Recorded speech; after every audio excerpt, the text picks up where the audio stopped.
جمال الوجود بذكر الإله۔ قرآن مجید کا یہ حصہ جو میں اکثر تربیت گاہوں میں درس کے لیے منتخب کرتا ہوں، ہمارے سامنے جو بات کھول کر رکھتا ہے وہ یہ ہے کہ زندگی میں مطلوب اور مقصود کیا ہے، وہ کیا منزل ہے اور وہ کیا ہدف ہے جس کے لیے تگ و دو ہونا چاہیے، بھاگ دوڑ ہونا چاہیے، محنت ہونی چاہیے، اور کس طرح کی محنت اور کس طرح کی بھاگ دوڑ مطلوب ہے،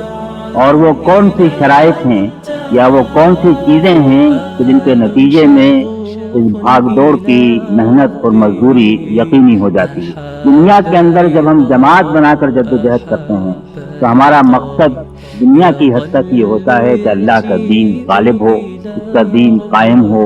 اس کی حکومت اس کی زمین پر قائم ہو، اس کے بندے اس کی بندگی کے ماتحت آ جائیں، اور اگر ان میں سے کوئی کام بھی نہ ہو، اگر مشیت اور حالات ان میں سے کسی کام کو مکمل ہونے کی اجازت نہ دیں، جب بھی ہم آخری سانس آنے تک اپنی ساری قوتیں نچوڑ کر اپنا سارا وقت اور ساری طاقتیں اور سارا مال جتنا بھی ممکن ہو وہ اسی جدوجہد کی راہ میں لگا دیں۔ ہمارے لیے یہ بھی ممکن ہے کہ اس سے پہلے کہ دنیا کے اندر اقامت دین کی منزل آئے، ہم اس جدوجہد کو کرتے ہوئے دنیا سے رخصت ہو جائیں۔ یہ بھی ممکن ہے کہ اللہ کی مشیت اور حالات کے تحت وہ منزل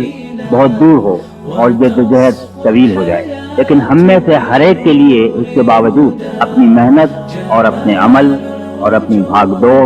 اپنی جدوجہد کا ایک ہدف اور ایک مطلوب ہے، اور وہی ہے کہ جو اس آیت کے اندر واضح کیا گیا ہے، فرمایا گیا ہے کہ اور دوڑو اپنے رب کی مغفرت کی طرف اور جنت کی طرف، جس کی وسعت زمین و آسمان کے برابر ہے، زمین و آسمان پر حاوی ہے۔ صحیح ترجمہ یہ ہے جس کا عرض آسمان و زمین۔ يتم ربي